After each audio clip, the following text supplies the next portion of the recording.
Hello scholars, welcome to Dakshinai classroom. आज हम लोग करंट इलेक्ट्रिसिटी के कुछ क्वेश्चन करने वाले हैं। इसमें आपको जो प्रैक्टिस शीट मिली है उसमें ऑब्जेक्टिव क्वेश्चन बैंक के अंदर स्ट्रेट ऑब्जेक्टिव टाइप क्वेश्चंस हैं। अब इसमें आपके टोटल 60 क्वेश्चंस हैं, तो 60 क्वेश्चन का एक वीडियो थोड़ा सा लंबा हो जाएगा, तो हम लोग इसको दो पार्ट में करेंगे। तो फर्स्ट पार्ट में आपका क्वेश्चन नंबर 1 to 30 रहेगा, सेकेंड पार्ट में 31 to 60 रहेगा। तो आपको जो भी क्वेश्चन देखना है उसके हिसाब से वो आप पार्ट देख सकते हैं। तो चलिए फर्स्ट क्वेश्चन देखते हैं क्या दिया हुआ है। 2 wires each of radius of cross section R, तो 2 वायर हैं, उनका radius of cross section R दिया हुआ है, बट ऑफ डिफरेंट मटेरियल्स, जो एक कॉपर है दूसरा सिल्वर है या सच समथिंग लाइक दैट, दोनों का मटेरियल डिफरेंट है, are connected together end to end connected है। तो चलो भाई, रेडियस तो सेम है बट मटेरियल डिफरेंट है और एंड टू एंड कनेक्टेड है। Together end to end in series if the density of charge carriers in the 2 wires are in the ratio 1:4। जो चार्ज कैरियर होते हैं, इलेक्ट्रॉन्स आपके charge carrier होते हैं, तो यहाँ पे n है तो यहाँ पे 4 times n है, ये आपका चार्ज कैरियर्स का डेंसिटी है। The drift velocity of the electrons in the 2 wires will be in the ratio. हमको ये बतानी है ये जो 2 वायर्स हैं इनमें जो इलेक्ट्रॉन्स ड्रिफ्ट कर रहे हैं उनकी वेलोसिटी का रेशियो क्या होगा। तो सबसे पहले चीज आपको ये ध्यान में आनी चाहिए कि सर ये दोनों सीरीज में कनेक्टेड हैं, और सीरीज में कनेक्टेड हैं तो यहाँ पे हम इफ I1 लिखें और यहाँ पे I2 लिखें, then I1 must be equal to I2, क्योंकि सीरीज कनेक्शन में करंट सेम होता है। और आपको पता है कि I1 can be written as charge density in first wire multiplied by charge on one electron multiplied by area of first or multiplied by drift velocity in first.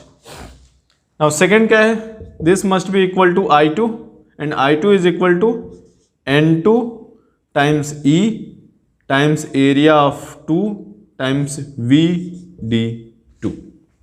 ये आपको पता है। Now N1 की जगह पे n लिख दो, N2 की जगह पे 4n लिख दो, तो यहाँ पे हम लिख दें n times E times area क्या होगा pi are square, cross sectional area, multiplied by VD1 must be equal to N2 की जगह पे क्या लिखें 4n times E times area क्या है pi are square, multiplied by VD2। No n cancel, E cancel, pi are square cancel, n E pi are square cancel, तो VD1 divided by VD2 will be equal to 4/1। तो आपका जो ratio आ जाएगा drift velocity का वो क्या हो जाएगा 4:1। Question number 2, in a wire of cross sectional radius R, एक वायर है जिसका क्रॉस सेक्शन का रेडियस R दिया हुआ है, free electrons travel with drift velocity V, जो ड्रिफ्ट वेलोसिटी है वो V दी हुई है। When a current I flows through the wire, wire का करंट I दिया हुआ है।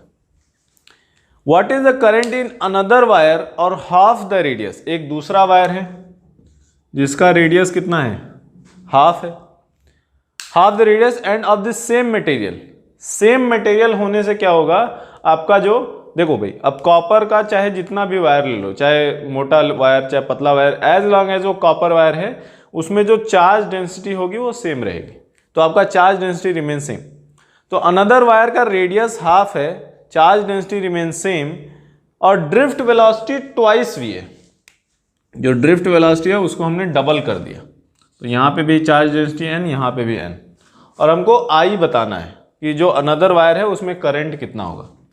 तो आपको यहाँ से पता है कि I dash must be equal to charge density which is same as first wire, radius pi are square area, charge density multiplied by charge multiplied by pi times R square divided by 4, क्योंकि radius half हो जाता है, and multiplied by drift velocity which is twice of V। तो ये आपका कितना आ गया n E pi are square V whole divided by 2, ऐसे आ गया। और फर्स्ट वायर में कितना रहा होगा, पहले कितना रहा होगा n E एरिया के यहाँ पे क्या लिख दो पाई आर स्क्वायर टाइम्स V। तो आपको दिख रहा है I dash is nothing but I/2। ये हो गया आपका। तो जो नया वायर है जिसका रेडियस आपका हाफ हो गया है और ड्रिफ्ट वेलोसिटी डबल हो गई है, नए वायर में पुराने वायर के कंपैरिजन में कितना करंट फ्लो कर रहा है? by2 current. Question number 3, an insulating pipe of cross section area A, ये इंसुलेटिंग पाइप है, इसका क्रॉस सेक्शन एरिया ए है, कंटेन्स एन इलेक्ट्रोलाइट, इसके अंदर इलेक्ट्रोलाइट भरा हुआ है, which has two type of ions, वो जो इलेक्ट्रोलाइट है उसमें दो तरह के आयन है, their charges being -e and +2e, एक -e चार्ज है, एक +2e चार्ज है। A potential difference applied between the ends of the pipe results in drifting of two types of ions having drift speed v for minus electron। ये जो इसका charge है, इसका drift speed आ रहा है v, and v/4 for plus ion। now ध्यान से देखो, if potential difference आप अप्लाई कर रहे हो, नेगेटिव चार्ज दिस डायरेक्शन जा रहा है, तो पॉजिटिव चार्ज किधर जाएगा? पॉजिटिव चार्ज इसके अपोजिट डायरेक्शन में जाएगा। तो पॉजिटिव चार्ज किधर जाएगा? This direction. किस स्पीड से? v/4 दिया हुआ है आपके क्वेश्चन में। Both ions have the same numbers पर unit volume n। Charge density दोनों के लिए क्या है? सेम है। इसके लिए भी n है, इसके लिए भी n है। The current flow through the pipe is, आपको यह बताना है कि पाइप से करंट कितना जा रहा है। ना ध्यान देखो, तो टोटल करंट जानने के लिए यहां देखो दो टाइप के आयन है, तो दो टाइप के आयन है तो करंट भी दोनों आयन की वजह से होगा। तो हम क्या लिख दें? I must be equal to I1 plus I2, और निगेटिव चार्ज की वजह से जो करंट प्लस पॉजिटिव चार्ज का करंट। ना तो निगेटिव चार्ज का जो करंट होगा, आपको पता है कि current is taken in the direction opposite to the flow of negative charge और same direction as the flow of positive charge. तो ध्यान से देखो, निगेटिव इधर जा रहा है, इसका अपोजिट करोगे तो दोनों का करंट किधर होगा? सेम डायरेक्शन में होगा। तो दोनों एक दूसरे के करंट को सपोर्ट कर रहे हैं, कैंसिल नहीं कर रहे हैं। तो क्या हो जाएगा? I1 will be equal to charge density n times charge E times area A times drift speed V plus N2 क्या होगा? Charge density n times charge. अब ध्यान से देखना, यहां पे जो चार्ज है इस आयन पे वो E नहीं है, वो क्या है? ट्वाइस E है। तो n times twice E times area A times drift speed. Drift speed कितनी है? v/4। तो ये कितना हो गया? NEAV और NEAV/2। तो ये हो गया 3/2 NEA times V equals total current I। अब देखो क्या है? Current flowing through the pipe, यही आपको बताना है। तो ये आपका हो गया current flowing through the pipe. इस क्वेश्चन में आपको केवल ये ध्यान में रखना है कि पहली चीज कि जो चार्जेस होंगे वो एक दूसरे के अपोजिट डायरेक्शन में जाएंगे, और जो current through because of both the charges होगा वो दोनों एक दूसरे को सपोर्ट कर रहे हैं, कैंसिल नहीं कर रहे। फोर्थ क्वेश्चन क्या दिया हुआ है कि the area of cross section length and density of a piece of metal. देखो क्या दिया हुआ है? एरिया ऑफ क्रॉस सेक्शन दिया हुआ है 10⁻⁻6 metre square. 10⁻⁻6 metre square is area. Length of the wire, length of the wire कितना दिया हुआ है? 1 मीटर। लेंथ की वैसे जरूरत नहीं पड़ेगी but still length 1 metre. And density, density is given है 5 × 10⁻³ kg पर मीटर क्यूब। हम इसको kg के जगह पे ग्राम में लिखेंगे। क्या लिखेंगे? 5 × 10⁻³ kg दिया हुआ है, हम उसको 10⁻6 ग्राम पर मीटर क्यूब लिख सकते हैं, लाइक दिस। नाउ आगे दिया हुआ है कि every atom contributes 1 free electron, meaning कि हर एटम के पास एक फ्री इलेक्ट्रॉन है। Find the drift velocity of electrons in the metal when the current of 16 ampere passes through it. Now ध्यान से देखो, हमको क्या चाहिए होता है? हमको करंट निकालने के लिए charge density times E times area times drift speed, ये चाहिए होती है। अब हमको करंट दिया हुआ है, ड्रिफ्ट स्पीड निकालना है। ना अभी देखो यहां पे हमको मास डेंसिटी दिया हुआ है, तो ध्यान से देखो ये मास डेंसिटी क्या है, ग्राम पर मीटर क्यूब, और ये मास डेंसिटी को इफ हम मोलर मास से डिवाइड कर दें तो हमें क्या मिल जाएगा, हमें मोल पर मीटर क्यूब मिल जाएगा। तो ध्यान से देखो rho divided by molar mass that will give you mole per metre cube and multiplied by Avogadro's constant हम कर दें तो हमको मिल जाएगा number of atoms per metre cube. And आपके क्वेश्चन में दिया हुआ है कि every atom contributes 1 electron, so this must be equal to number of electrons per metre cube. तो चलो यहां पे लिख दें 16 एम्पियर इक्वल्स क्या हो जाएगा, rho times N A divided by molar mass multiplied by e times area times drift speed. अब यहां पे सारी क्वांटिटीज आपको पता है, तो Vd equals to 16 times molar mass, और मोलर मास आपका दिया हुआ है, ये जो मटेरियल है उसका मोलर मास 60 है, तो 60 डिवाइडेड बाय डेंसिटी, डेंसिटी आपने ग्राम पर मीटर क्यूब में लिखनी है, तो 5 into 10⁻6 multiplied by Avogadro's constant जो कि दिया हुआ है 6 into 10⁻23, 6 into 10⁻23 multiplied by charge on 1 electron कितना होता है 1.6 into 10⁻⁻19 coulomb and multiplied by area, multiplied by area आपका 10⁻6 मीटर स्क्वायर दिया हुआ है। इसको आप सॉल्व कर लो, तो सॉल्व करोगे तो ये आपका आ जाएगा approximately 10⁻⁻2 divided by 5 metre per second. आपके क्वेश्चन में आंसर में जो दिया हुआ है वो मिलीमीटर में दिया हुआ है, आप सिंपली क्या करो 10⁻³ से मल्टीप्लाई कर दो, तो ये आपका आ जाएगा 2 मिलीमीटर पर सेकेंड। ये आपका आ गया ड्रिफ्ट स्पीड। तो आपको यहाँ पे एक चीज़ ध्यान दे सकते हो कि जो करंट फ्लो करता है तो आपको लाइट जलाते हो तुरंत जल जाती है, इसका मतलब ये नहीं कि आपके स्विच से इलेक्ट्रॉन लाइट तक पहुंच गया, नहीं, देख रहे हो कि इलेक्ट्रॉन की जो ड्रिफ्ट स्पीड है दैट इज वेरी स्मॉल। सो कैसे करंट वहां तक पहुंचता है ये आपने क्लास में पढ़ेंगे। तो आगे क्वेश्चन नंबर 5 देखते हैं। क्वेश्चन नंबर 5 में दिया हुआ है current I flows through a uniform wire of diameter D. एक यूनिफॉर्म वायर है जिसका डायमीटर डी है और आई करंट फ्लो कर रहा है। तो आई करंट फ्लो कर रहा है तो हम क्या लिखते हैं, current is n times e times area. Area के टाइम जगह पे हम क्या लिख सकते हैं, pi D square by 4, pi are square या d by 2 whole square. And drift speed is v, this is the current. The same current will flow through a wire of diameter d by 2।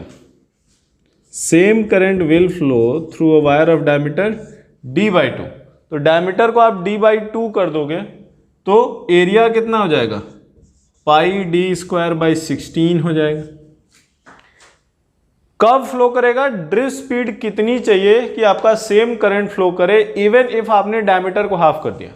तो यहां drift speed को v dash कर दो and these two are equal, तो दोनों को equal कर दो, क्या मिलेगा ध्यान से देखो, N E pi D square V by 4 equals N E pi D square v dash by 16।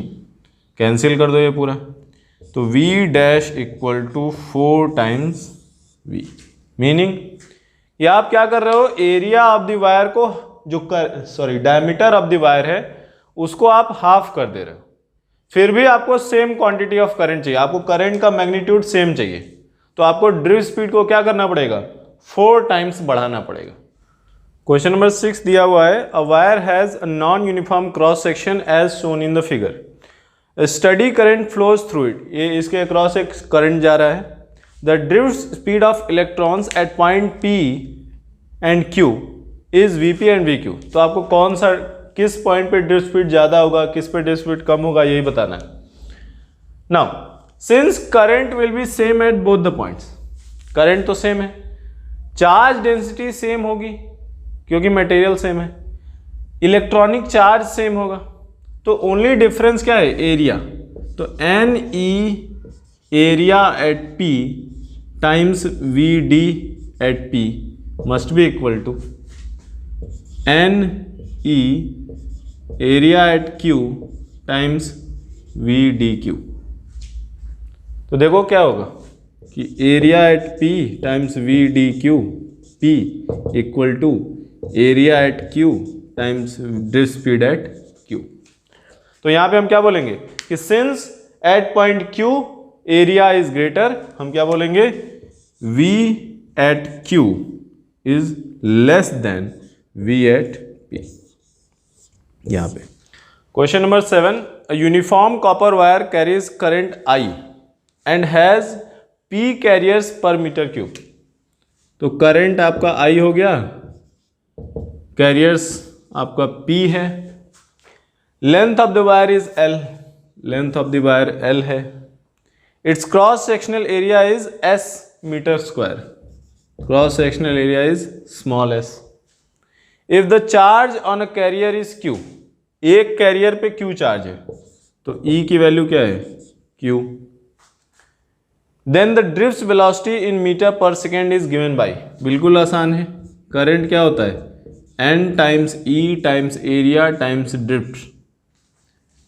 तो यहाँ पे क्या हो जाएगा VD is nothing but current I divided by N, N की जगह पे क्या लिखोगे P divided by E, E की जगह पे क्या लिखोगे Q divided by area, area की जगह पे क्या लिखोगे S। इसमें आपको ध्यान देना है कि लेंथ ऑफ द वायर से यहाँ पे कोई रिलेशन नहीं है।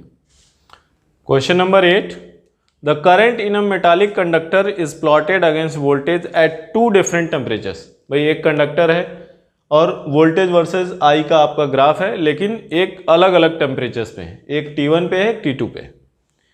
Now which is correct, T1 और T2 में हमको रिलेशन बताना कि इक्वल है कि छोटा कौन है कि बड़ा कौन है, ये बताना है। नाउ ध्यान से देखो क्या होता है कि हम क्या लिखते हैं, चलो एक वोल्टेज मान लेते हैं, चलो यहाँ पे एक वोल्टेज ले लिया V या V नॉट बोल दो इसको। अब हमको क्या पता है V equals to I times R होता है, करेक्ट। ना ध्यान से देखो, जब आप टेम्परेचर को चेंज करते हो तो आपका वो जो वायर होता है उसका रेजिस्टेंस भी चेंज हो जाता है। कैसे चेंज होता है, you can write V is equal to I और R की जगह पे क्या लिख सकते हो 1 plus alpha times delta theta या डेल्टा T लिख दो इसको यहाँ पे। मीनिंग कि आप जब टेम्परेचर बढ़ाते हो तो रेजिस्टेंस क्या हो जाता है, बढ़ जाता है। तो टेम्परेचर बढ़ाने पे रेजिस्टेंस बढ़ जाता है, ये आपका कंडक्टर के लिए। आप ये मत बोलना सर सेमीकंडक्टर में तो कम हो जाता है। तो ये जो क्वेश्चन दिया हुआ है वो आपका कंडक्टर का है, मेटालिक कंडक्टर क्वेश्चन में लिखा हुआ है। तो यहाँ पे जब हम टेम्परेचर बढ़ा रहे हैं तो हमारा क्या होगा, रेजिस्टेंस बढ़ जाएगा। एंड इफ रेजिस्टेंस बढ़ेगा तो करंट क्या होगा, कम होगा, क्योंकि यहाँ पे वोल्टेज हमारा क्या है, दोनों के लिए सेम है।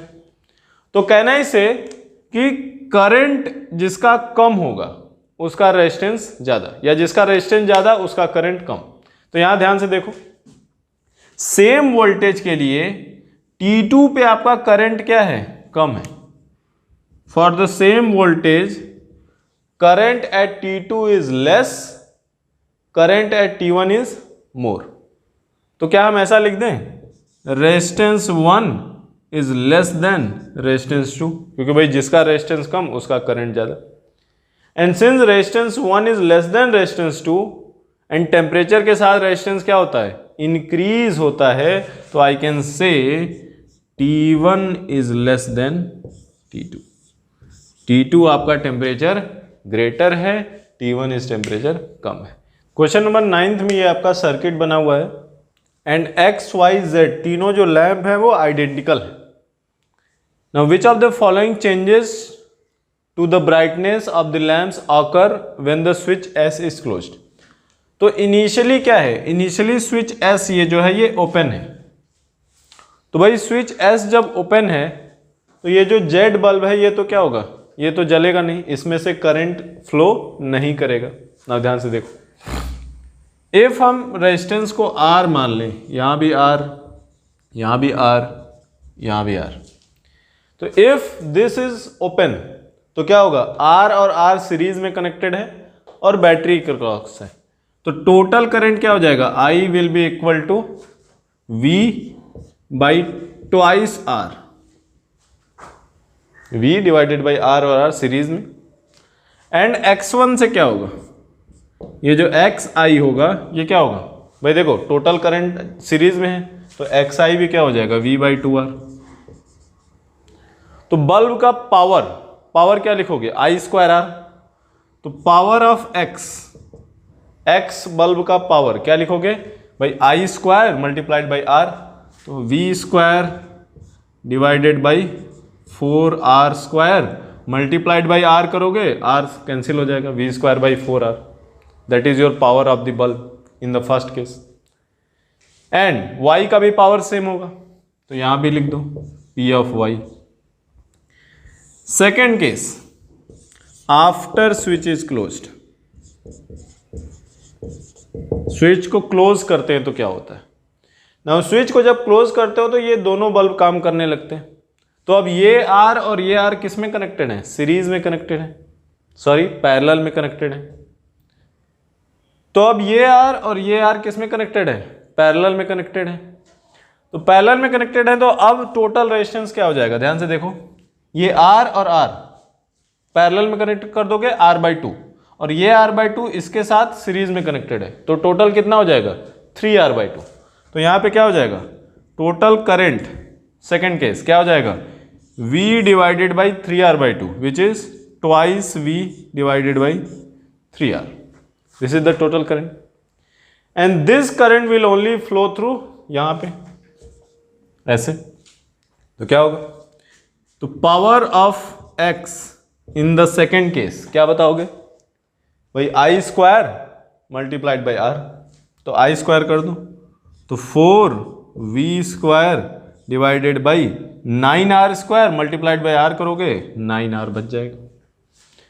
नाउ X के लिए देखो क्या हो रहा है, before switch S was closed, जो बल्ब X है उसका पावर V स्क्वायर बाई 4 आ रहा था 0.25R ये, और after the switch is closed कितना आ रहा है 4/9, एंड 4/9 कितना है अप्रोक्सीमेटली आपका कितना आ जाएगा 0.44 V स्क्वायर बाई R। तो ऑब्वियसली बल्ब X जो है उसका पावर क्या हो रहा है, इंक्रीज हो रहा है, तो X का जो ब्राइटनेस होगा वो क्या हो जाएगा, बढ़ जाएगा। तो जब स्विच को आप क्लोज करोगे X की ब्राइटनेस इंक्रीजेस, तो X का ब्राइटनेस इंक्रीज हो रहा है, चलो ठीक है। Y के बारे में क्या बोलें, Y अब ध्यान से देखो, after switch is closed if यहां पे करंट कितना है 2V/3R, और ये दोनों क्या हैं, सेम रेजिस्टेंस है, पैरेलल कनेक्टेड है, तो ये करंट क्या हो जाएगा, इक्वली डिवाइड हो जाएगा। तो यहां क्या आ जाएगा, यहां V/3R आ जाएगा और यहां भी V/3R। तो यहां पे पावर हम क्या लिखें, V/3R square multiplied by R which is V square by 9R। तो बल्ब Y में देखो क्या हो रहा है, बल्ब Y का पावर पहले V स्क्वायर बाई 4 था R था, और अब कितना हो रहा है V स्क्वायर बाई 9R। तो क्या हो रहा है, स्विच को क्लोज करने की वजह से बल्ब X में जो पावर जनरेटेड है वो क्या हो जा रही है, इंक्रीज हो जा रही है, और बल्ब Y में जो पावर जनरेटेड है वो क्या हो जा रही है, डिक्रीज हो जा रही है। तो ये आपका option number B is the correct option. Question number 10, a storage battery is connected to a charger for charging with a voltage of 12.5 volt. तो चलो भाई एक स्टोरेज बैटरी है, इसको एक हमने यहाँ पे चार्जर लगा दिया, चलो यहाँ पे सपोज करो ऐसे, और ये चार्जर है, ये 12.5 वोल्ट है। The internal resistance of the storage battery is 1 ओम। ये जो बैटरी है इसमें इंटरनल रेजिस्टेंस भी है, कितना है 1 ohm. When the charging current is 0.5 ampere, ये जो करंट चार्ज हो रहा है वो कितना है 0.5 ampere. The EMF of the storage battery is, now तो जब बैटरी आप चार्ज करते हो तो आपको पता है कि in case you are charging the battery, तो हम क्या लिखते हैं, आपका चार्जिंग करंट जो हो या बाहर से सप्लाई कर रहे हो पोटेंशियल V हो गया, तो ये हो जाएगा V बाहर का potential, this must be equal to EMF of the battery plus I times R। This is the case when your battery is charging, और जब डिस्चार्ज होती है तो E माइनस आई आर हो जाता है, तो V is equal to E plus I R, तो यहाँ पे लिख दो 12.5 equal to E plus I की वैल्यू 0.5 दे रखी है और इंटरनल रेजिस्टेंस 1 ओम दे रखा है, तो यहाँ से आ जाएगा EMF of the battery is 12 volts. तो जैसे जैसे आपकी बैटरी चार्ज होने लगती है, आपका ये जो करंट है ये क्या होने लगता है, डिक्रीज होने लगता है, कम होने लगता है। फाइनली जब बैटरी फुली चार्ज हो जाएगी, करंट आपका 0 हो जाएगा ना। क्वेश्चन नंबर 11 में आपके ये सर्किट दिया हुआ है, यहाँ पे दो बैटरीज हैं E1 और E2, इनका इंटरनल रेजिस्टेंस R1 और R2 है, और इसके क्रॉस R आपका रेजिस्टेंस लगा हुआ है। अभी क्या बोल रहे हैं कि शुरू में सम करंट आपका I1 फ्लो कर रहा है, और इन्होंने कहा कि if I short circuit the second cell, ये जो बैटरी है इसको शॉर्ट सर्किट कर दिया। शॉर्ट सर्किट का मतलब क्या होता है, आप पॉजिटिव निगेटिव टर्मिनल को एक कंडक्टिंग वायर से अटैच कर देते हो, तो क्या होता है, इसका रेजिस्टेंस गायब हो जाएगा, EMF गायब हो जाएगा, ये क्या हो जाएगा, सिंपली प्लेन वायर हो जाएगा। तो इनिशियली करंट कितना होगा, I1 equals total EMF E1 plus E2 divided by total resistance R1 plus R2 plus capital R, R1 plus R2 plus capital R, this is the current initially. अब आप क्या कर रहे हो, आप बैटरी को शॉर्ट कर रहे हो। शॉर्ट करने का मतलब,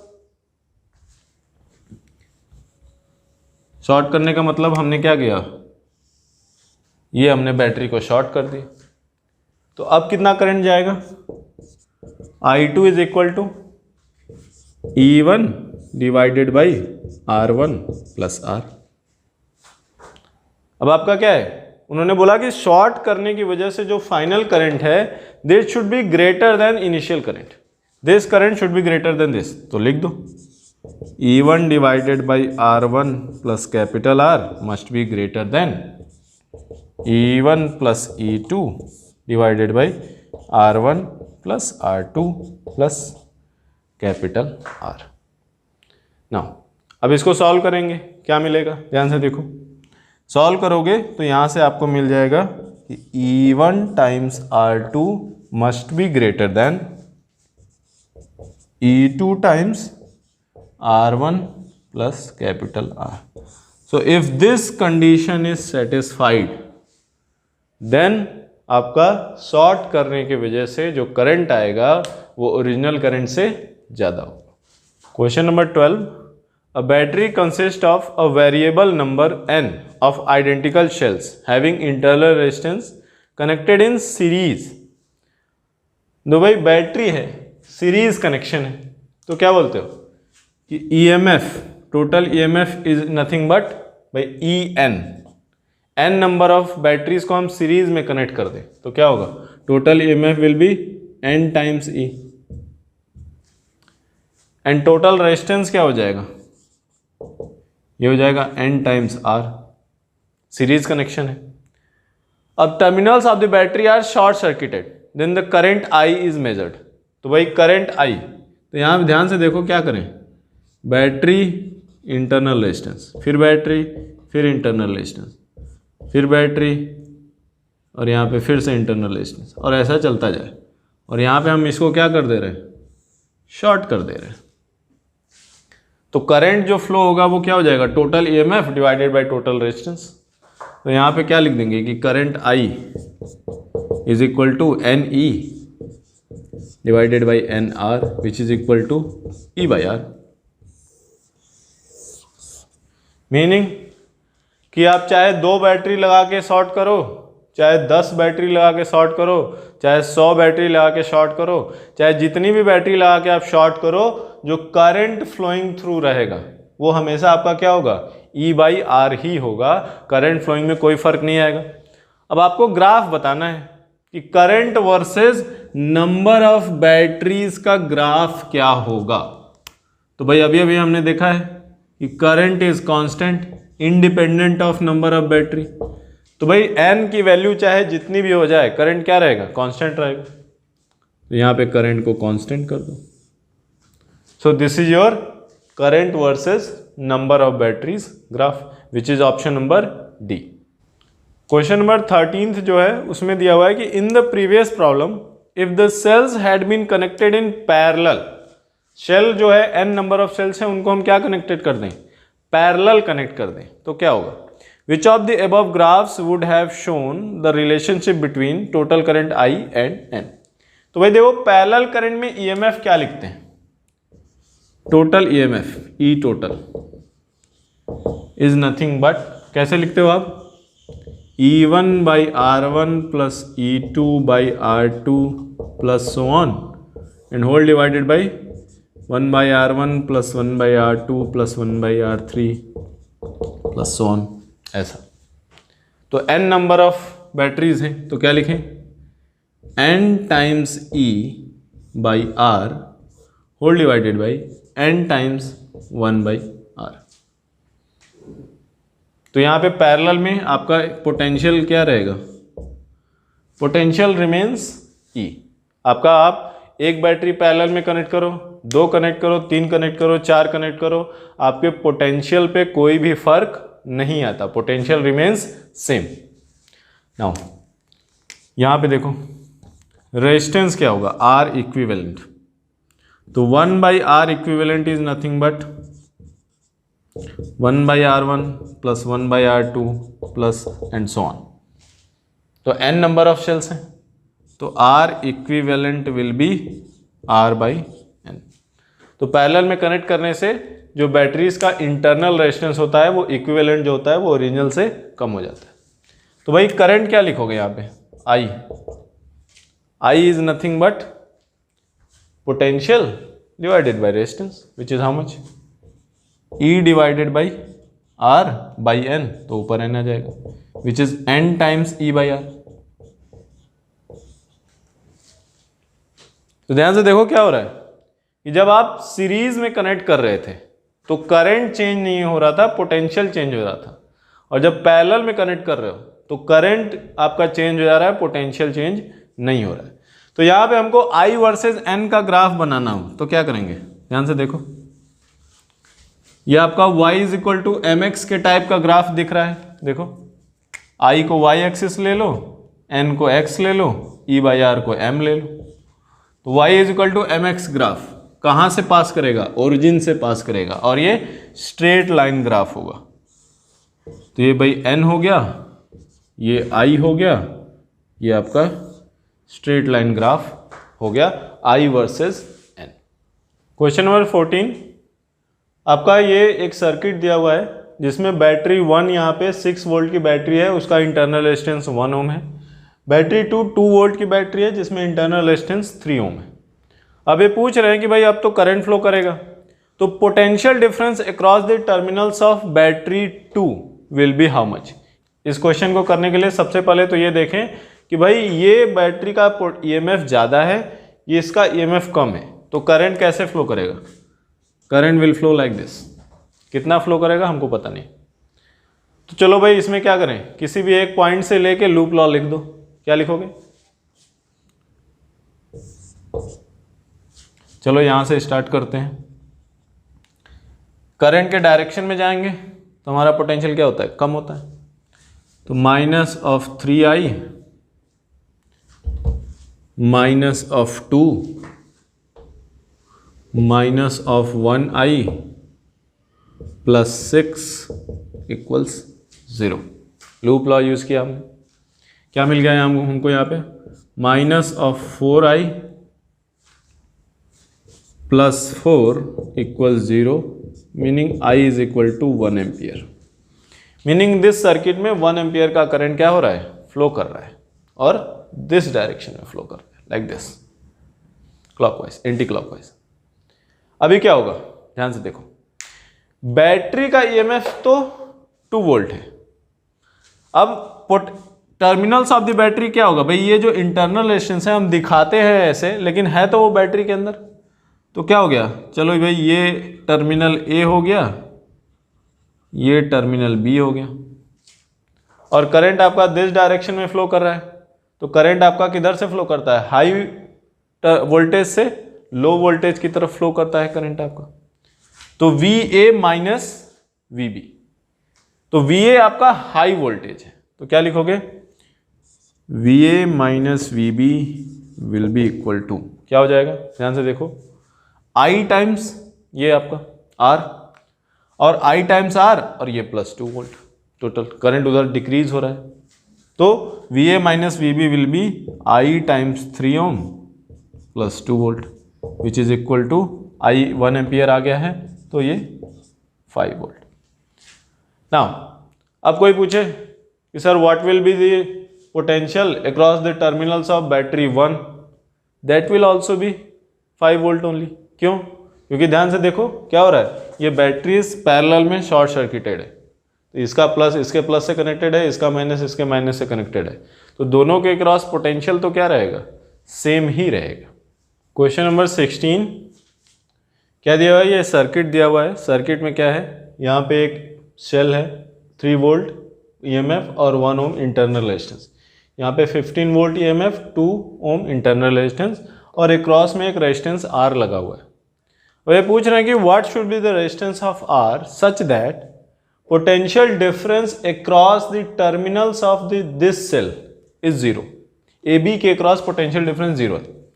अब ध्यान देखो, किसी भी बैटरी के cross potential difference V is equal to E minus I times R, ये 0 है, तो 0 इज इक्वल टू E कितना है 3 माइनस I टाइम्स R कितना है 1। तो यहाँ से आप लिख सकते हो कि current should be 3 ampere. In order to potential difference between A and B points to be 0, current flowing through this battery must be 3 times 3 ampere. तो यहाँ पे 3 एम्पियर का करंट। नाउ अब 3 एम्पियर करंट फ्लो करने के लिए हमको क्या करना पड़ेगा, I equal to total EMF, total EMF कितना है 15 volt plus 3 volt divided by 1 ohm 2 ohm और R, तो 1 plus 2 plus R equals to 3 ampere current. कितना हो गया 18 इक्वल्स 9 प्लस 3R। तो यहाँ से आपको दिख रहा है कि R must be equal to 3 ohm. So if R is 3 ohm, then potential difference across the terminals of this battery will become 0। Question number 15 जो हमारा मिस हो गया था उसको देखते हैं क्या है। कि circuit is comprised of 8 identical batteries and resistors R equal to 0.8 ohm. ये R की वैल्यू 0.8 लिखी हुई है, ये 8 आइडेंटिकल बैटरीज हैं। Every battery has an EMF of 1 volt and internal resistance 0.2 ohm. The voltage difference across any of the batteries is। Now ध्यान से देखो, ये चारों बैटरी किस में कनेक्टेड हैं, सीरीज में, and these fours are connected in series। तो हम क्या कर सकते हैं कि इनको सीरीज में हैं तो इनको हटा के एक यहाँ पे एक इक्विवेलेंट बैटरी पुट कर दें, और जो इक्विवेलेंट बैटरी होगी उसका यहाँ पे क्या हो जाएगा, पोटेंशियल हो जाएगा 4 टाइम्स, तो 4 वोल्ट, और इंटरनल EMF रेजिस्टेंस जो है 0.2 है, तो 4 times 0.2 which is 0.8 ohm. Same चीज यहाँ भी होगी, इक्विवेलेंट लिख दो यहाँ पे,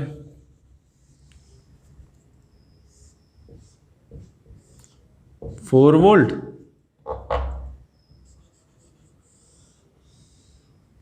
और यहाँ पे 0.8 ओम, लाइक दिस।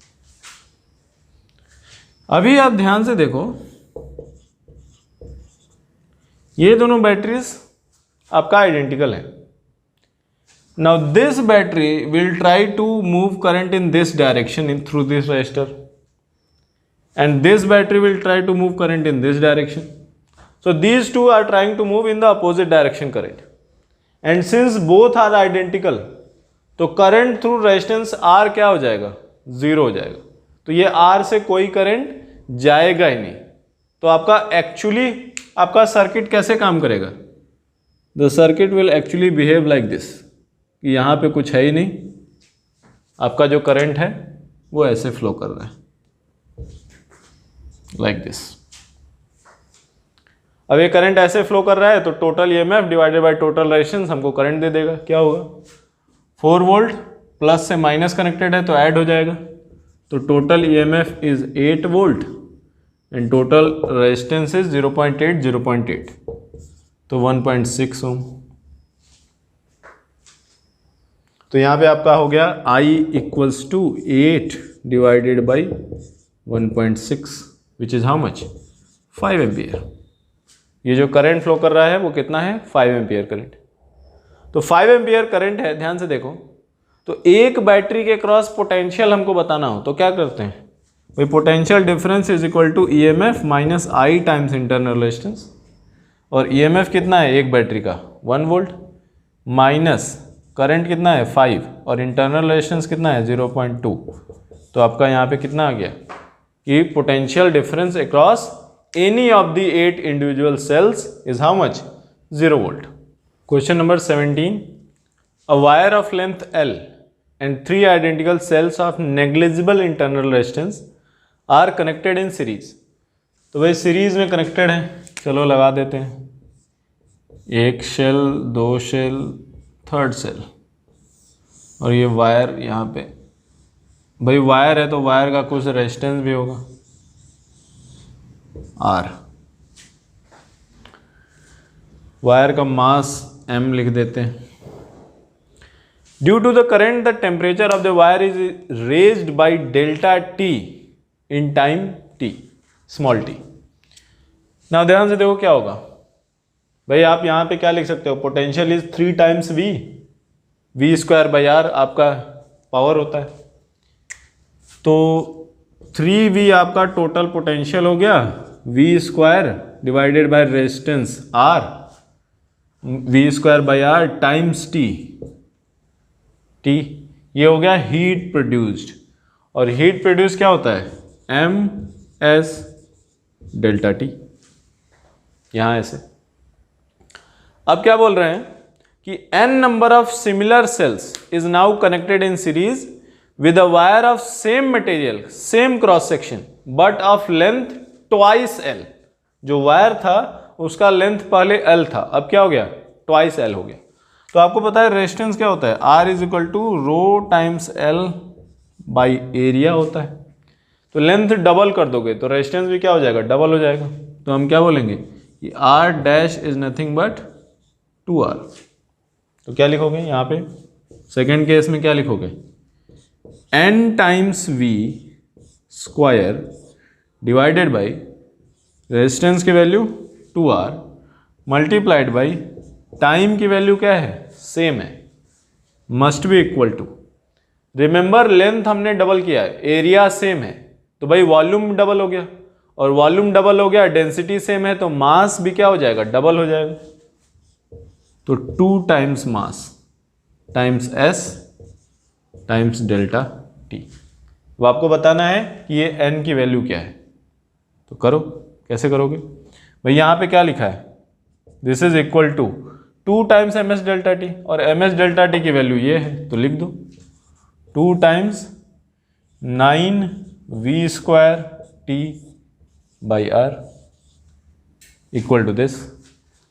तो V square T by R, V square T by R तो क्या हो जाएगा? कैंसिल हो जाएगा. क्या बचेगा? n square. यहां ध्यान से देखो, n square will be equal to, तो n square by 2 equals 2 times 9. तो यहां से आप सॉल्व कर लो.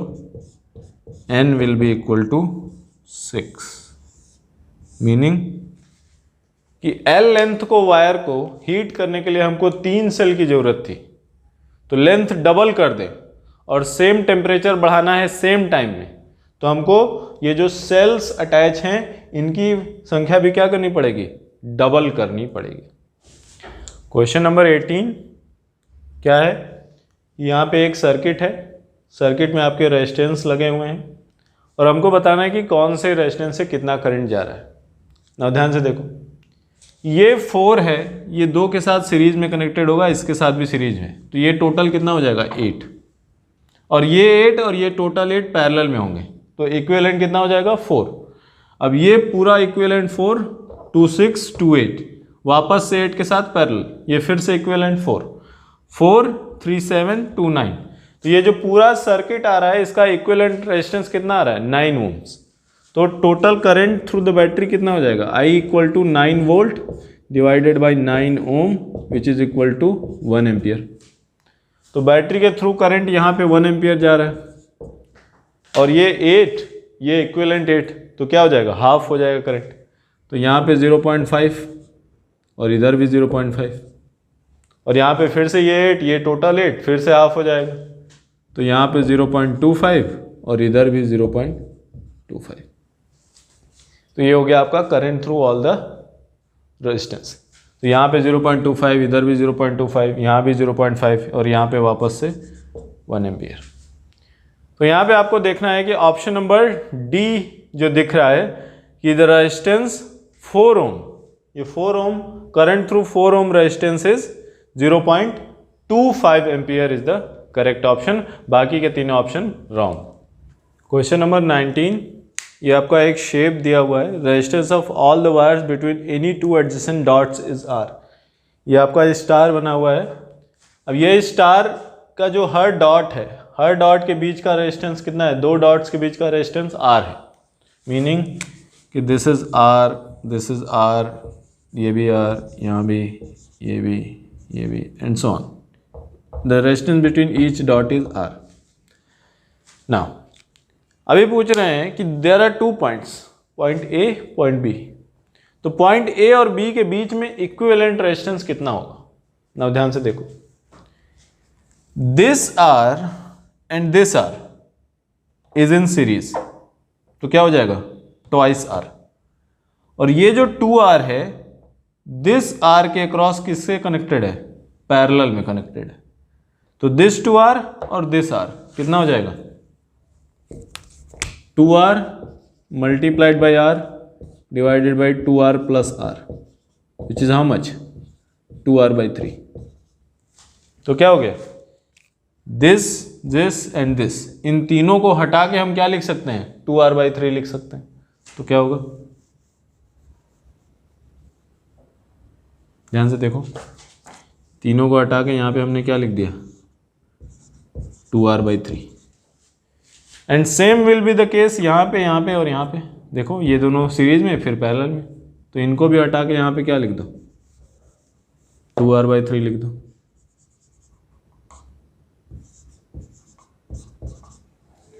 एंड सेम अदर साइड में भी वही होगा, तो अदर साइड में भी वही कर दो,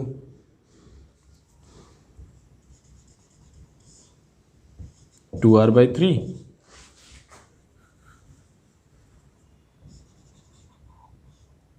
two R by 3।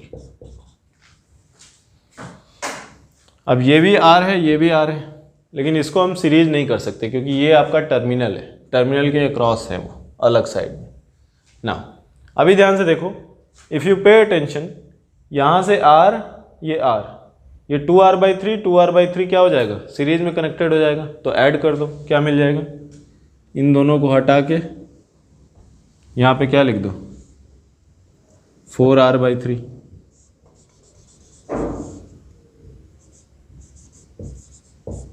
And same इधर भी कर दो,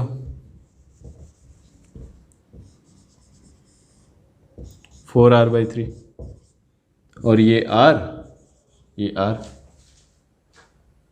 अब ध्यान से देखो, R by R 1, 4R by 3 by 4R by 3 1, तो ये व्हीटस्टोन ब्रिज है, और व्हीटस्टोन ब्रिज में आपका जो इंटरनल ये बीच वाला रेजिस्टेंस होता है ये काम नहीं करता है, तो इसको हम हटा दे सकते हैं, इसको हटा दिया। अब क्या हो गया, ये 4R बाई 3 और ये R किस में कनेक्टेड है सीरीज में, ये 4r/3 और ये r किस में कनेक्टेड है, सीरीज में। अब इनको हटा के हम क्या लिख सकते हैं, 4r/3 प्लस r कितना आ जाएगा यहाँ पे 7r/3 और इधर भी क्या आ जाएगा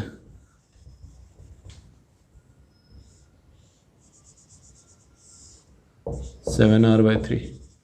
now this 7r/3 and this 7r/3 कैसे कनेक्टेड है, पैरेलल। तो इक्विवेलेंट क्या आ जाएगा भाई, 2 इक्वल रेजिस्टेंस पैरेलल में कनेक्टेड होते हैं तो क्या हो जाता है, हाफ हो जाता है। तो इक्विवेलेंट यहाँ पे क्या आ गया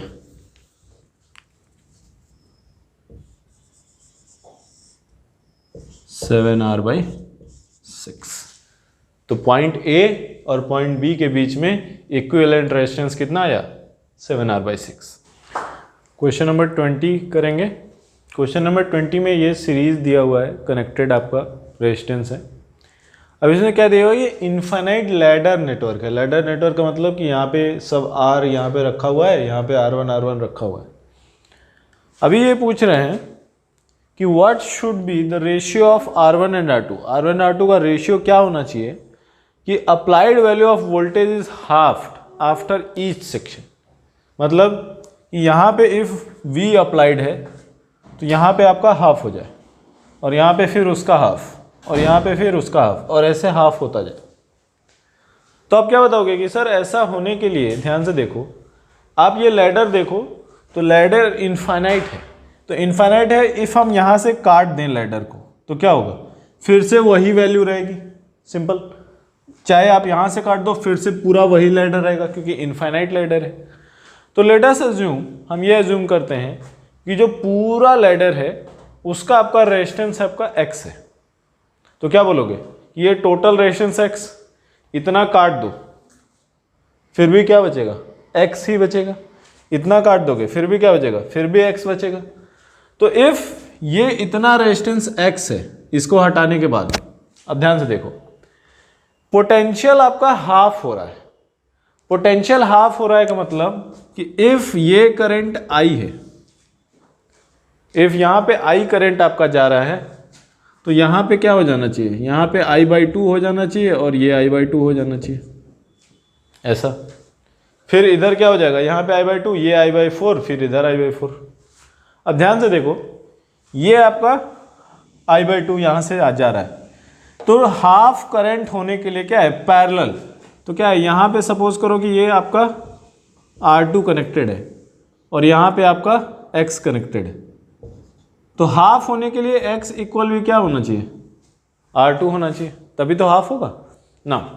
अब ध्यान से देखो, ये वैल्यू R2 और ये इनफाइनाइट और ये भी R2। तो क्या बनाएंगे, इसको इक्विवेलेंट हम ऐसा बना सकते हैं,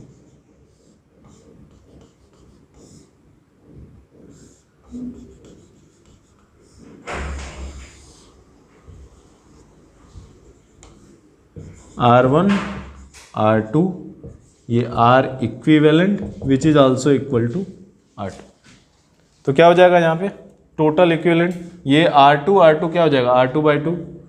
तो R1 प्लस R2/2 ये पूरा का इक्विवेलेंट, इनफाइनाइट लैडर है, फिर से R2।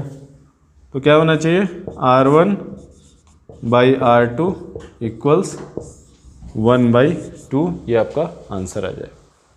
क्वेश्चन नंबर 21, यहाँ पे आपका ये सर्किट दिया हुआ है, R1 20 ओम 15 ओम तीनों पैरेलल में कनेक्टेड है और यहाँ पे एक अमीटर लगा हुआ है। तो करंट जो 20 ओम से फ्लो कर रहा है वो 0.3 एम्पियर है और जो अमीटर करंट रीड करता है वो 0.8 एम्पियर है। तो भाई 0.3 एम्पियर यहाँ, तो रिमेनिंग कहाँ से आया, रिमेनिंग आपका 15 ओम और R1 से आया होगा। अब हमको यही बताना है कि जो R1 है इसका वैल्यू कितना है। तो चलो देखते हैं ना। ध्यान देखो, जब पैरेलल कनेक्शन होता है तो पैरेलल कनेक्शन में voltage difference across all the connection will be same, across this and across this सब सेम होगा। तो ध्यान से देखो क्या बोले कि 20 ohm multiplied by 0.3 ampere, this must be equal to, मान लेते हैं कि 15 ओम मल्टीप्लाइड बाय I। तो 15 मल्टीप्लाइड बाय I ये आपका कितना हो गया, ध्यान से देखो, I equals 6 divided by 15 which is 0.4। तो यहाँ पे कितना एम्पियर करंट आ रहा है 15 ओम से 0.4 एम्पियर। अब ध्यान से देखो क्या है, R1 से कितना करंट जाएगा 0.4 प्लस 0.3 प्लस यहाँ पे I डैश लिख दो, ये टोटल मिलके क्या हो जाएगा 0.8। तो क्या आ जाएगा I dash is equal to 0.1 ampere. तो भाई जब R1 से 0.1 एम्पियर करंट जा रहा है और R1 के अक्रॉस पोटेंशियल तो अभी भी हमने देखा था 20 मल्टीप्लाइड बाई 0.3 6 वोल्ट, तो R1 multiplied by 0.1 ampere is equal to 6 volt. तो यहाँ से आपको मिल गया R1 इज इक्वल टू 60 ओम। ये आपका आंसर हो गया। Question number 22, a brass disc and a carbon disc of same radius are assembled alternatively to make a cylindrical conductor। मतलब जैसे एक प्लेट है उसके ऊपर दूसरा प्लेट, ऐसे एक ब्रास का प्लेट और एक कॉपर का प्लेट। तो अब क्या है कि सिलिंड्रिकल कंडक्टर हो गया। Resistance of this cylinder is independent of temperature. ना पहले देखो क्या होगा, रेजिस्टेंस ऑफ कॉपर सिलेंडर, जो कॉपर का प्लेट है उसका क्या लिखोगे, rho resistivity of the copper multiplied by length of the copper, मतलब वो सिलेंडर है, जो डिस्क है डिस्क की थिकनेस कितनी होगी, thickness LC, divided by area of the disc. And उसी तरह से रेजिस्टेंस ऑफ ब्रास, यहाँ पे आपका कॉपर नहीं है कार्बन डिस्क है, ये कार्बन है, तो RB is equal to rho of brass multiplied by length और thickness of the plate divided by area. Area दिया हुआ है, दोनों का सेम है क्योंकि रेडियस सेम है। ना देखो क्या होगा, टेम्परेचर के साथ जो ब्रास है उसका रेजिस्टेंस बढ़ता है, लेकिन जो कार्बन है उसका रेजिस्टेंस क्या होता है, डिक्रीज होता है। तो क्या होंगे कि एक प्लेट उसके ऊपर दूसरा प्लेट, तो क्या होगा, सीरीज कनेक्शन हो जाएगा। तो सीरीज कनेक्शन हो जाएगा तो हम क्या लिखेंगे, इक्विवेलेंट क्या होगा, RC प्लस RB।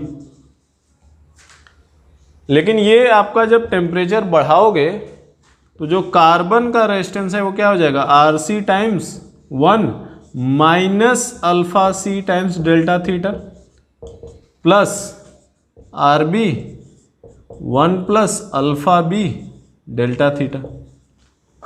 ऐसा क्यों लिख रहे हैं, क्योंकि उन्होंने क्वेश्चन में दिया हुआ है कि टेम्परेचर के साथ रेजिस्टेंस आपका चेंज नहीं होता है। ऐसे हो गया, पहले भी उतना था बाद में भी उतना, ये दोनों इक्वल है ना। ध्यान देखो, इसको आप लिखो तो क्या मिलेगा, यहाँ से आपको मिल जाएगा RC times alpha C equals RB times alpha B। ना RC की जगह पे ये वैल्यू पुट कर दो, RB की जगह पे ये वैल्यू पुट कर दो।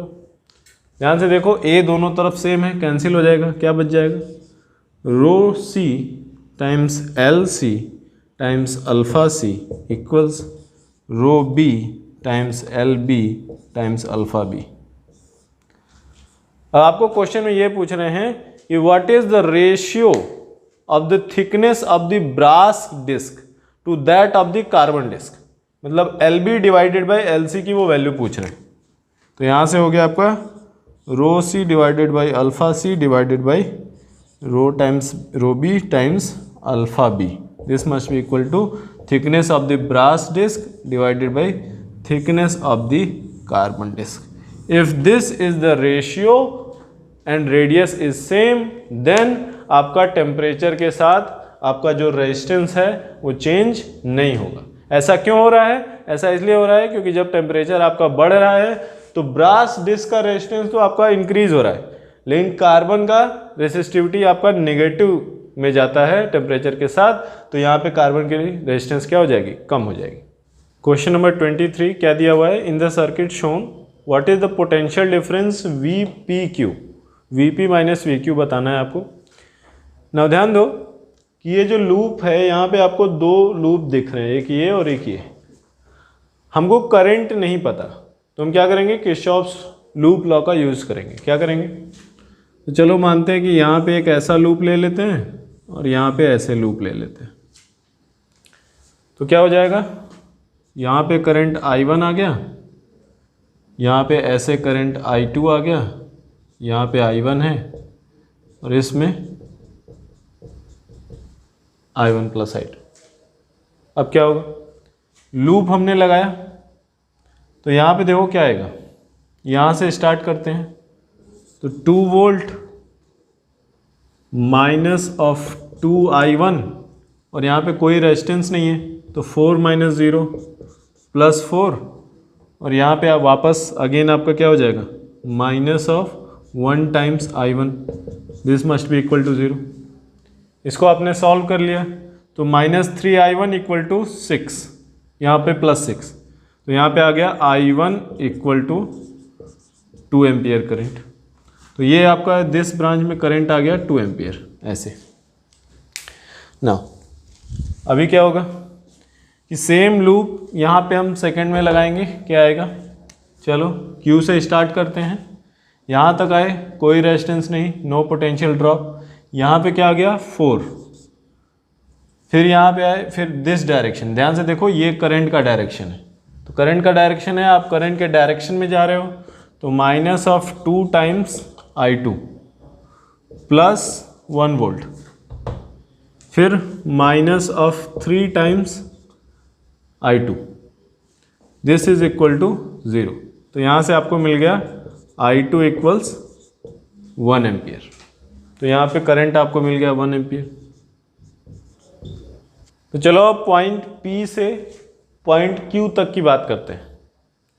तो P से जब आप चलना शुरू कर रहे हो तो देखो क्या होगा, VQ minus VP will be, कैसे निकालोगे, P से स्टार्ट करो, you are moving against the direction of current, तो क्या लिखोगे प्लस, तो 2 टाइम्स 1 एम्पियर 1 ओम। यहाँ पे ध्यान से देखो, you are moving in the direction of current, तो minus of 2 times 1 ohm 2 ohm, 1 ampere 2 ohm. फिर यहाँ पे पोटेंशियल बैटरी का बढ़ रहा है तो प्लस 1, यहाँ पे फिर से पोटेंशियल आपका डायरेक्शन, करंट के डायरेक्शन में आप जा रहे हो तो फिर से माइनस, तो माइनस ऑफ 3 टाइम्स 1 एम्पियर। तो यहाँ पे ध्यान से देखो आपका क्या हो गया, ये कितना आया 2 माइनस 2 प्लस 1 माइनस 3, तो ये माइनस 2, तो VQ minus VP is equal to minus 2, तो आप सिंपली लिख सकते हो VP minus VQ is equal to plus 2 volt. Meaning आपका जो पॉइंट P है वो पॉइंट Q के रेस्पेक्ट में 2 वोल्ट हायर पोटेंशियल पे है। Question number 24, in the circuit shown in the figure reading of volt meter is V1 when only S1 is closed. ये switch है S1, ये S2, तो जब S1 क्लोज्ड है S2 ओपन है तब रीडिंग V1 है। तो देखते हैं कैसे करेंगे। तो देखो भाई, जब केवल S1 क्लोज्ड होगा तो क्या होगा कि भाई S1 क्लोज्ड है, इक्विवेलेंट रेजिस्टेंस कितना हो जाएगा R प्लस 3R, तो करंट हो जाएगा यहाँ पे EMF E है, तो करंट हो जाएगा I equal to E divided by R plus 3 times R 4R।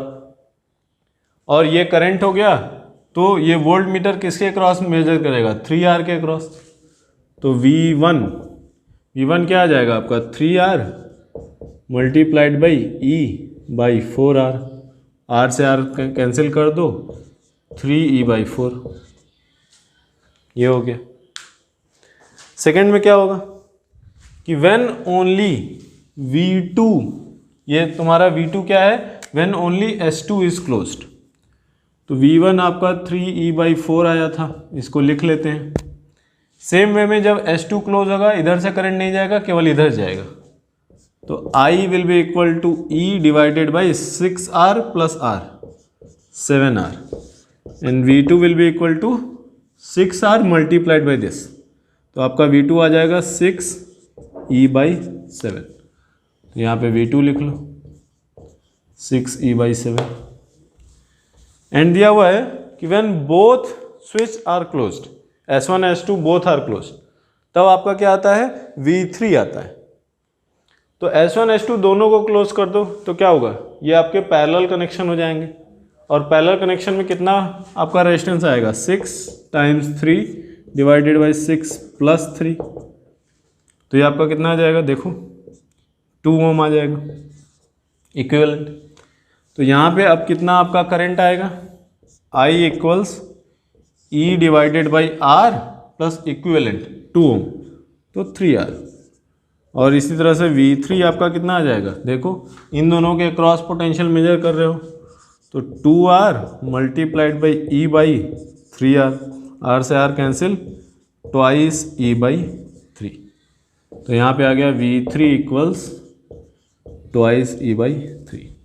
अब आपको यहाँ पे अरेंज करना है, आपका आसान हो गया, अरेंज कर लो, ध्यान से देखो 3/7 तो 0.75 आ गया ये, तो V1 इक्वल्स टू 0.75 E।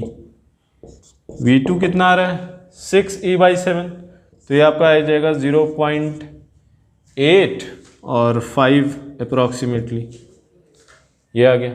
उसी तरह से V3 कितना आ जाएगा 2E/7, तो 0.66E। अब इसको अरेंज करना है, ध्यान से देखो क्या लिखें, V2 is greater than V1 which is greater than V3।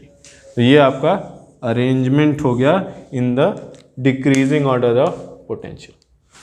Question number 25, आपके पास 2 नाइक्रोम वायर थे, एक लेंथ L एरिया ट्वाइस है, दूसरा लेंथ 2L एरिया A।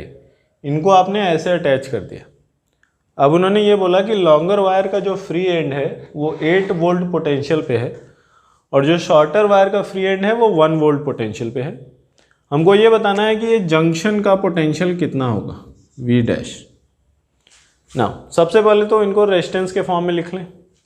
आपको पता है रेजिस्टेंस क्या होता है, रो L बाई A होता है। यहाँ पे R1 लिख दो, rho L by twice A, और यहाँ पे क्या हो जाएगा R2 equals rho twice L by A।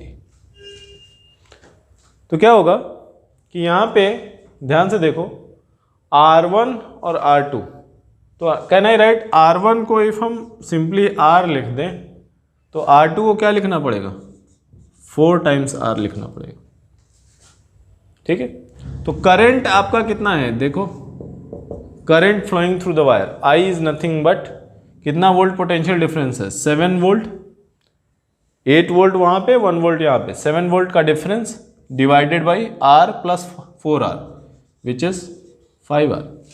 This is the potential, ये करंट है। अब भाई यहाँ पे पोटेंशियल डिफरेंस निकालना हो, सिंपली क्या कर दो, potential difference across this will be how much, भाई आपका रेजिस्टेंस है कितना R और करंट है दिस, तो कितना आ गया 7 volt divided by 5R, R से R कैंसिल, तो 7V/5। मीनिंग जो शॉर्टर वायर है उसके 2 एंड के बीच में पोटेंशियल डिफरेंस कितना है 7V/5। लेकिन ध्यान से देखना V dash will be greater then 1 volt, तो क्या लिखोगे, V dash is nothing but 1 volt plus 7 volt by 5 which is how much 12 volt by 5, 12/5 volt. तो ये आपका कितना आ गया 2.4 वोल्ट। क्वेश्चन 26 में in the diagram resistance between any 2 junction is R, किसी भी 2 जंक्शन के बीच में रेजिस्टेंस R है। The equivalent resistance across the terminals A and B, A और B के अक्रॉस इक्विवेलेंट रेजिस्टेंस निकालना है हमको। ना ध्यान से देखो ये R और ये R और दोनों सीरीज में है, तो क्या करें, इसको इरेज करके यहाँ पे हम एक इक्विवेलेंट रेजिस्टेंस पुट कर सकते हैं जिसकी वैल्यू कितनी हो 2R हो, और सेम चीज़ हम यहाँ भी अप्लाई कर सकते हैं, this R and this R is in series,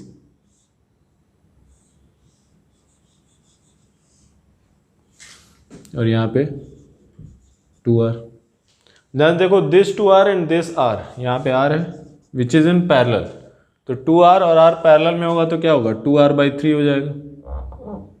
तो यहाँ से हमने इसको हटा दिया और यहाँ पे इक्विवेलेंट रेजिस्टेंस बना दिया which is 2R/3, and same in दोनों के केस में होगा।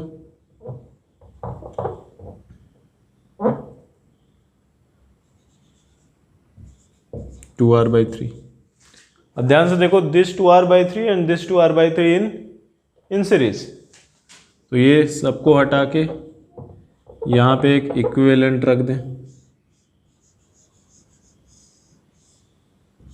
4r/3 और ये r, ये r, ये r. Now this 4r/3 and this r is in parallel. तो पैरेलल में होगा तो इनका इक्विवेलेंट क्या आएगा, देखो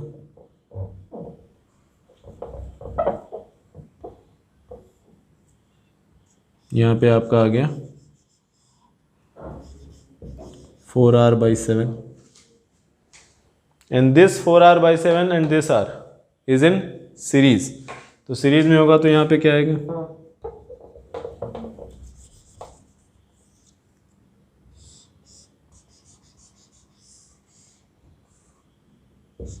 eleven r/7.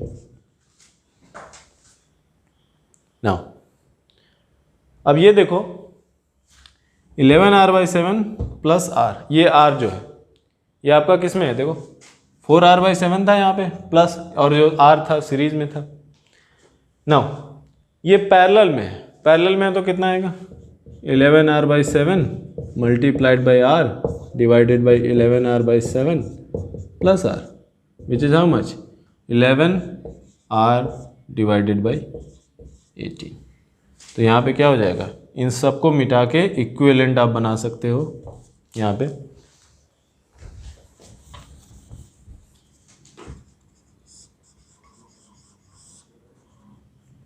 A B 11r/18, ये आपका हो गया R equivalent between point A and point B. Now question number 27 में दिया हुआ है कि एक पावर सोर्स है और उसके अक्रॉस एक यूनिफॉर्म वायर रखा हुआ है, लगाया हुआ है, कनेक्ट किया है. तो पावर जनरेटेड इज H. तो चलो हम मान लेते हैं कि जो बैटरी है उसका पोटेंशियल E है या पोटेंशियल V है, EMF E होता है. तो पोटेंशियल V है तो पावर जनरेटेड H, जो हीट जनरेट होता है उसको आप क्या लिखते हो, आइदर I²R T लिखते हो और V² divided by R into T लिखते हो. तो भाई V तो आपकी बैटरी की है, वो चेंज होगा नहीं, तो V² divided by R times T, ये हो गया H. Now the wire is cut into n equal parts. एक लंबा सा वायर था, उसको हमने n पार्ट में काट दिया. तो भाई जितने पार्ट में काटोगे रेजिस्टेंस क्या हो जाएगा, R/n हो जाएगा. तो यहाँ पे हम क्या लिख सकते हैं कि एक small r will be equal to capital R times n divided by n. Now these parts are connected in parallel. तो भाई पैरेलल कनेक्ट करोगे तो भाई सेम इक्वल रेजिस्टेंस को हम पैरेलल कनेक्ट करते हैं. तो सपोज करो कि हमने R और R को दो पैरेलल में कनेक्ट कर दिया, तो इक्विवेलेंट रेजिस्टेंस क्या होता है, R/n हो जाता है. उसी तरह से यहाँ पे सबको हमने पैरेलल कनेक्ट कर दिया, तो हम R इक्विवेलेंट क्या लिखेंगे, R इक्विवेलेंट हम लिख देंगे small r divided by n. And small r जो ऑलरेडी कैपिटल R/n है, तो कैपिटल R/n² हो गया ये R इक्विवेलेंट. अब आपका पावर जनरेटेड कितना होगा, देखो H' will be equal to V तो सेम रहेगा divided by R equivalent. R equivalent कितना होगा, R डिवाइडेड बाई n² ऊपर चला जाएगा टाइम्स T. तो H' is nothing but V² by R into T, तो n² टाइम्स H. तो जो नई पावर है वो पुरानी वाली पावर की कितनी टाइम्स है, n² times. Question number 28, when electric bulbs of same power but different marked voltages are connected in series across a power line. तो दो इलेक्ट्रिक बल्ब हैं, चलो यहाँ पे B1 लिख देते हैं सिंपली, बल्ब क्या बना है, और यहाँ पे B2. पावर सेम है, पोटेंशियल. नाउ पावर तो सेम लिखा हुआ है बट उनका मार्क वोल्टेज डिफरेंट है, मीनिंग यहाँ भी P है यहाँ भी P है, बट इसका रेटेड वोल्टेज V1 है, इसका रेटेड वोल्टेज V2 है. रेटेड मीनिंग कि दोनों बल्ब्स का पावर तो सेम है बट उनका जो रेजिस्टेंस है वो क्या है, डिफरेंट है. नाउ अब ये सीरीज में कनेक्टेड है। अब ऑप्शन नंबर 1 देखते हैं क्या दिया हुआ है। देयर ब्राइटनेस के लिए पूछ रहे हैं। Their brightness will be, option number 1, proportional to their marked voltage. ना ध्यान से देखो, अब यहां पे ब्राइटनेस निकालने के लिए current through both the bulbs will be same. तो क्या करेंगे सबसे पहले, चलो यहां पे हम V लिख देते हैं।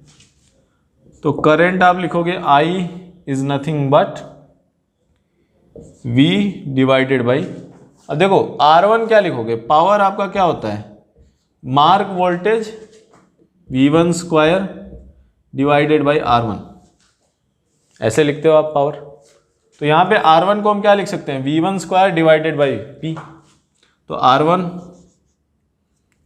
प्लस R2 ऐसे लिखना है हमको, क्योंकि सीरीज कनेक्शन है। तो current will be equal to V divided by, यहां पे ध्यान से देखो क्या हो जाएगा, R1 हो जाएगा V1 square by P plus R2 हो जाएगा V2 स्क्वायर बाई P। इसको हम थोड़ा सा सॉल्व कर लेंगे तो क्या मिल जाएगा, P times V divided by V1 square plus V2 square. ये हो गया आपका I। अब हमको बताना है कि ब्राइटनेस कैसा होगा। तो भाई देखो मार्क वोल्टेज ये है, अब ब्राइटनेस बताना है। ब्राइटनेस हम क्या लिख सकते हैं, पावर को V1 स्क्वायर बाई R1 भी लिख सकते हैं और I square multiplied by R1 भी लिख सकते हैं। तो यहाँ पे अब जो एक्चुअल पावर आपको मिलेगी वो P1, जो ब्राइटनेस मिलेगा क्या लिखोगे, P1 will be equal to I square times R1। ना ध्यान से देखो, यहां पे P आपका क्या है, ये रेटेड पावर है विच इज कांस्टेंट। V क्या है, बैटरी का पोटेंशियल है which is constant. V1 V2 क्या है, आपका जो रेटेड वोल्टेज है वो है। तो these two are also constant. तो ये करंट आपका कांस्टेंट है, तो I इज कांस्टेंट। तो power is directly proportional to resistance of the bulb. तो इन सीरीज कनेक्शन आपका रेजिस्टेंस जितना ज्यादा पावर उतना ज्यादा। ना ध्यान से देखो, यहां पे पूछ रहे हैं कि ब्राइटनेस इज प्रोपोर्शनल टू, अब brightness P1 is proportional to R1, लेकिन R1 कितना है, R1 तो यहां पे हमने लिखा था, क्या है R1, तो P1 यहां पे ऐसे लिख दो कि P1 यहां पे ये P इज प्रोपोर्शनल टू क्या, R1, और R1 की वैल्यू क्या है, V1 square divided by P। ना जो दोनों बल्ब हैं उनका भी रेटेड पावर क्या है, सेम है। तो ये डिवाइडेड बाई P जो लिखा है हमने वो भी कांस्टेंट हो गया। तो इससे आपको क्या मिल गया कि actual power generated by bulb 1 will be proportional to square of rated voltage of bulb 1। Meaning जितना ज़्यादा रेटेड वोल्टेज उतना ज़्यादा पावर जनरेट। तो आपका इसमें कौन सा ऑप्शन आएगा, देखो ऑप्शन ए दिया है proportional to their mark voltage, no. Option B inversely proportional to their mark voltage, no. Option C proportional to the square of their mark voltage, that is the correct option. Power is proportional to square of their mark voltage. Question number 29 में आपके पास दो bulb दिए हुए हैं। Bulb 1 जो है उसका 25 what rated power है, कितने वोल्ट पे रेटेड है, 22 वोल्ट पे। नाउ जो बल्ब 2 है वो आपका 100 वॉट है।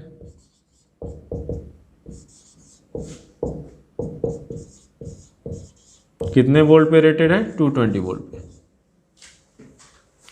अब ये क्या है, कह रहे हैं कि these two bulbs are connected in series across a 440 volt supply, which one is likely to fuse. कौन सा बल्ब आपका फ्यूज होगा।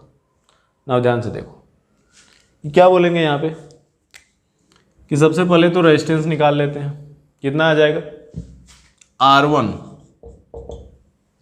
R1 इज इक्वल टू, भाई पावर क्या होता है, power is V square divided by R होता है। तो R is nothing but V square by P। तो 220 स्क्वायर डिवाइडेड बाई 25, ये हो गया आपका। और ये आपका आ जाएगा 22 स्क्वायर मल्टीप्लाइड बाई 4। उसी तरह से R2 कितना आ जाएगा 220 square divided by 100 which is nothing but 22 square, ऐसा। तो ये R1 R2 आ गए। अब ये क्या है, ये दोनों सीरीज में कनेक्टेड है किसके अक्रॉस अ 440 वोल्ट लाइन। तो जब भाई 440 वोल्ट लाइन के अक्रॉस सीरीज में कनेक्ट कर दोगे तो रेजिस्टेंस आपका है, तो करंट कितना आ जाएगा, I is nothing but 440 volt divided by R1 plus R2। तो R1 प्लस R2 कर दो, कितना आएगा 22 स्क्वायर मल्टीप्लाइड बाई 5, ये आ गया। अब देखो ये कितना आएगा, ये आ गया आपका 20 डिवाइडेड बाई 5 टाइम्स 22 और 4 बाई 22, ये आपका करंट आ गया। नाउ अब जो पावर होती है, पावर आपका जनरेटेड पावर क्या होता है, I स्क्वायर R1। तो P1 is equal to I square this 4, यहाँ पे 22 है नॉट 25, तो 4 by 22 square multiplied by R1, और R1 कितना है 22 स्क्वायर मल्टीप्लाइड बाई 4। अब ये कितना होगा, ध्यान से देखो, 22 स्क्वायर कैंसिल हो जाएगा, ये आपका हो जाएगा 4 square into 4 which is 64 what, meaning ये रेटेड है 25 और जनरेट कर रहा है 64। तो ये बल्ब 1 क्या हो गया, फ्यूज हो गया, क्योंकि आपका जो जनरेटेड पावर है वो रेटेड पावर से कहीं ज़्यादा है। उसी तरह से बल्ब 2 में देखते हैं, क्या लिखेंगे, P2 इज नथिंग बट फिर से I स्क्वायर, तो 4 बाई 22, क्योंकि सीरीज कनेक्शन है तो करंट दोनों में सेम होगा, तो 4 by 22 square multiplied by R2 कितना है 22 स्क्वायर, तो 22 यहाँ पे कैंसिल हो जाएगा, ये कितना बच जाएगा 16। नाउ तो ये फ्यूज नहीं होगा, लेकिन ध्यान से देखो, जैसे ही आपका बल्ब 1 फ्यूज होगा, सीरीज कनेक्शन है राइट, तो बल्ब 1 जैसे ही फ्यूज होगा आपका कनेक्शन क्या हो जाएगा, ब्रेक हो जाएगा। तो बल्ब 2 में कोई भी पावर जनरेट नहीं होगा, एक्चुअली वो कनेक्शन ब्रेक हो गया, तो बल्ब 2 जलेगा ही नहीं, क्योंकि ये सीरीज कनेक्शन है। तो 2 बल्ब लगे हुए हैं, दोनों में से फर्स्ट बल्ब फ्यूज हो गया। ऐसा हम क्यों बोल रहे हैं, ऐसा इसलिए बोल रहे हैं कि आपका रेटेड 25 वॉट है और जनरेट कर रहे हैं 64 वॉट। तो जब जनरेटेड पावर रेटेड पावर से ज़्यादा है तो आपका बल्ब क्या हो जाएगा, फ्यूज हो जाएगा। क्वेश्चन नंबर 30 क्या दिया हुआ है, rate of dissipation of Joule's heat. Joule's heat क्या होता है, rate of heat TH by dt। तो ये आ जाएगा आपका यहाँ पे power I square times R, total heat generated I square R T होता है, TNT टाइप। क्या लिखा हुआ है, rate of dissipation of Joule's heat in resistance per unit volume. तो रेजिस्टेंस पर यूनिट वॉल्यूम है, तो ये जो R है ये क्या है, एक्चुअली R बाई वॉल्यूम है, ऐसा। तो ये क्या होगा, ध्यान से देखो, तो इसको हम ऐसे भी लिख सकते हैं, एक I divided by volume multiplied by I times R। अब I डिवाइडेड बाई वॉल्यूम क्या होता है, करंट डेंसिटी। करंट डेंसिटी को हम कैसे लिखते हैं, J से लिखते हैं, और I times R potential EMF को कैसे लिखते हैं, E से लिखते हैं। तो ये जो आपका आंसर हो जाएगा वो क्या हो जाएगा, J times E which is given as option number C, that is the correct option. तो ये आपके अप टू 30 क्वेश्चन थे। क्वेश्चन नंबर 31 से 60 आपका पार्ट 2 में मिलेगा, आप उसको भी देख सकते हैं।